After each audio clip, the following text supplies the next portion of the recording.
Hello, BookTube. Well, welcome to hashtag Wednesday Reads, I guess. Who's up for a little TBR torture? Shall we? I have a handful of books here that I want to show you.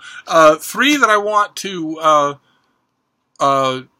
show you and enthuse about the prospect of reading, and one that I'm enthusing about the prospect of rereading it. I have been rereading it, I've been studying it, and I want to wholly recommend it. I've recommended it already, but I'm going to give it another shot here. So the first one, we'll do the first three, are books that I have not, they're books that are directly on my nightstand now. They're on my radar now. Although in a couple of cases, I have read a lot of their contents, but you'll see what I mean. But the first one is by Carol Schreiber, One of 10 Billion Earths. The subtitle of this book is How We Learn About Our Planet's Past and Future from Distant Exoplanets. And as you can tell from that subtitle, a large part of this book is about the actual science of detecting exoplanets. These 4,100 planets of all kinds of sizes and shapes and atmospheric compositions that have been detected in distant galaxies orbiting distant stars just in the last few years. As the methods, spectroscopy and all sorts of other things have advanced to the point where they make it possible to find these things.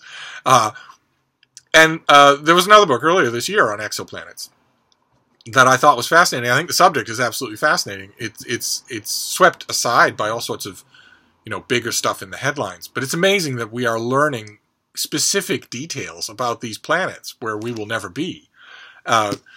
It's the stuff of science fiction made alive. And this guy is a terrific teacher. I already know that about him. So if this is his book, if this is the book that terrific teachers usually are always at work writing, then I have a feeling that I know two things about it already. I know, one, that it will be incredibly effective in terms of teaching. And two, if it fits the profile that I've heard of this author, it will voyage way beyond just the science of exoplanets. It will tell me all about not exoplanets, but our own planet. For instance, our Goldilocks orbit is like. In order for a planet to be considered as a likely habitat for life as we know it, it has to have liquid water, which means it can't be too close to its star, and it can't be too far away from its star. It has to have a certain Goldilocks orbit, and that orbit faces all sorts of other problems too. It should have, ideally, that Goldilocks orbit should have scrubber planets, larger planets in outer orbits that take the brunt of interstellar objects, because it doesn't do any good if you have a planet in the Goldilocks orbit of a star, and the star is the right wavelengths, not lethal, throwing off radiation that would burn anything even if it was around. It doesn't do you any good to be in that Goldilocks orbit. If you're bombarded by asteroids all day long, you still aren't going to develop life, much less technology, unless you have a buffer of some kind. Taking here as the example in all of these things, Earth, which is in the Goldilocks orbit of our sun, and which has several protective elements to it. It's not just that we have scrubber planets like Jupiter and Saturn that are proto-stars on their own and suck in a lot of garbage from in their orbital trains, but we also have the asteroid belt, which is a source of a lot of these dangerous flying objects, but also an absorption ground for a lot of them as well.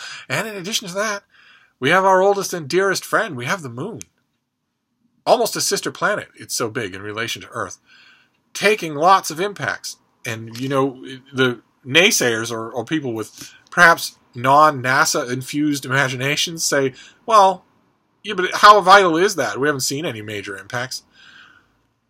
They don't happen every day. But they happen quite often. In astronomical terms, they happen quite often. In fact, in the lifetime of most of us, we saw one, just such an impact on Jupiter. A comet striking the planet Jupiter with a force that would have wiped out all life on Earth many times over if it had happened on Earth. So it does happen, even in real time, even for our cameras. And we are able to determine a huge amount about these exoplanets and whether or not they occupy Goldilocks zones. It's incredibly exciting. And I have a feeling that this book will probably talk a lot about that, about how likely it is. You see, the problem is we're dealing with a subset of one here. Unfortunately, we can't. We're estimating, and we do the best we can, but we're estimating still mostly in the dark in terms of estimating the probabilities of life anywhere, because we've never found life anywhere but here. We don't know if the concatenation of events on this planet was staggeringly rare, maybe irreproducible. I mean, life has existed on Earth for billions of years. We're only getting technology now. So maybe the rise of technological civilizations is not likely. And I have a feeling that this book will range also all over subjects like that. I wouldn't be surprised if the Drake equation makes an appearance here, the famous amorphous Drake equation, where the Fermi paradox, where if the universe is 18 billion years old and so vast, and if there are so many planets and so many stars, then where are the aliens?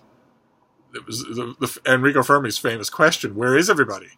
If everything that we know about the state of current astronomy is correct, and we have multiple ways of verifying that it is, there should be aliens. There should be people. There should be other advanced races. In fact, now I got to wonder. Now I have to look. Just pardon me for a second, where I see if the Fermi paradox is actually discussed in this book, because this author strikes me as the type who just won't let it go. Okay, the Fermi paradox doesn't come up. What about the Drake equation? Yes, it does. Okay. All right, good. So we are going it is going to discuss that. But anyway, this is going to be, I hope, a very engaging soup to nuts cook's tour of modern astronomy. So that's on my nightstand for right now. Then these next two books are of a type. they are of a type. They are collections of essays, and that's what I meant by the fact that I'm going to be familiar with their subject matters. Because these things are collected over time, so I have probably encountered a lot of these essays before. The first one is Provocations by Camille Paglia. This is collected essays by the author of Sexual Personae, and who's had previous essay collections that I have just loved. She ranges all over. I don't know what to expect in a lot of these pieces, and I'm sure that a lot of these pieces I have not read, so that'll be fascinating. She's a terrific writer, very, very opinionated, very, very comfortable with controversy. Her long essay, I don't know if it's available online, but it's available in one of her collections called Junk Bonds and Corporate Raiders, is so good. Just hurls elbows in all directions. It's just, she's, even if you don't agree with her, I don't think I've ever read anything of hers that I agreed with completely. And like a lot of people that I know, I did not understand a single word of Sexual Personae, not one. And I'm sure that she would say, that she would raise a classic eyebrow and say, well, that's pretty predictable, considering that the book is about the fragility of the typical male ego. And I would, were I ever unfortunate enough to be trapped in a debate with this person, I would come back by saying, I don't have, in some ways, a typical male ego. So I would like to think I would have caught some of the book, but one way or another, a big collection of Camille Paglia essays. I cannot imagine that this book will disappoint. And I know that this next one won't. I'm trying to remember how I pronounce the author's name, because it's a little bit unusual. This is Lessons from a Dark Time and Other Essays, and this is by Adam Hochschild, I think, Hochschild. This is he's just a professional essayist. He also wrote King Leopold's Ghost, which is a really good work of popular history about colonial Africa that a lot of you might have read. It was very popular in book clubs and all. But these are his occasional pieces for, I wonder if it lists here, for like the New York Review of Books, and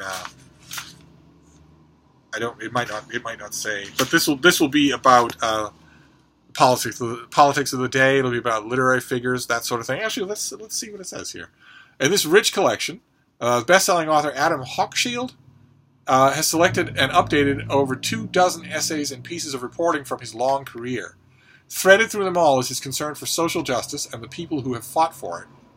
The articles here range from a California gun show to a Finnish prison, to a Congolese center for rape victims, to the ruins of gulag camps in the Soviet Arctic, from a stroll through the construction sites with an ecologically pioneering architect in India, to a day on the campaign trail with Nelson Mandela. The author also talks about the writers that he loves, from Mark Twain to John McPhee, and explores such far-reaching topics as why so much history is badly written, what bookshelves tell us about their owners. I think I remember that piece. And his front row seat for the shocking revelation of in the 1960s that the CIA had been secretly controlling dozens of supposedly independent organizations. And I guess on one level I've kind of been waiting for a book like this, so I'm going to dig right into it. And I'm sure that I haven't studied the table of contents, but I'm sure that more of these pieces will be familiar to me than are familiar in the Camille Paglia book. But these are two fantastic writers, and they're fantastic not just in long length books, but in the shorter length books, where the shorter length pieces where I know them best.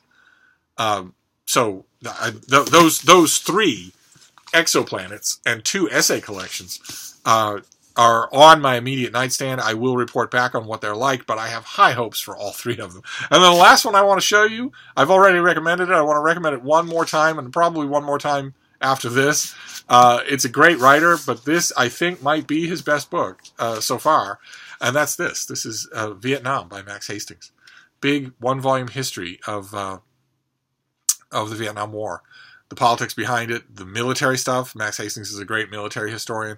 The personalities involved, not just his signature. His signature narrative technique is to take you from a grunt's eye view, tell you what the actual soldiers were writing home, what they were thinking, the little tragedies and little problems that they were dealing with. Not only that, though, but also the statesmen. And the dictators and the warlords and the generals and whatnot. They all come to life in this book. I really do. I have for years had people ask me, what is a good one-volume book about the Vietnam War? And I always recommend Stanley Karnow's book, but this is fantastic too. It really is. So I've recommended this already, but I'm studying it now. I'm slowly just poring over it to make it mine before the year is over. And I wanted to take the occasion while I'm doing that to really recommend this again. I really do. Those of you who are interested in the subject, those of you who read history, those of you who read history, especially history that's in bookstores these days, current history, will already know Max Hastings, and you'll already probably like him. I don't think I've ever met a reader that didn't like his books. They're really, really involving. But also, if you know somebody. If you're not maybe interested in military history, but you know somebody who's interested in the Vietnam War, this is not a book to miss. So I wanted to put it on this list here. I don't know what this list is. I'm still feeling my way with these #amreading type things to torture TBR with more things to think about. But I figured since they're involving my attention, I might as well share them with you. So we have Vietnam by Max Hastings. An incredible book. It's certainly... If it's not the greatest book that he's written, it certainly ranks up there with his one-volume history of World War II, which is saying a lot, because that was a magnificent book. And then Provocations by Camille Paglia, Lessons from a Dark Time by Adam Hochschild, and Carl Schreiber's 1 of 10 Billion Earths. Those are my my titles to torture your TBR today, but I'll be back with more at some other time. I don't know how often I'll do this, but these are the things that are operating on my reading imagination at the moment, so I thought I would talk about them a bit. But I'll wrap this up, and I will see you soon. Thank you, BookTube.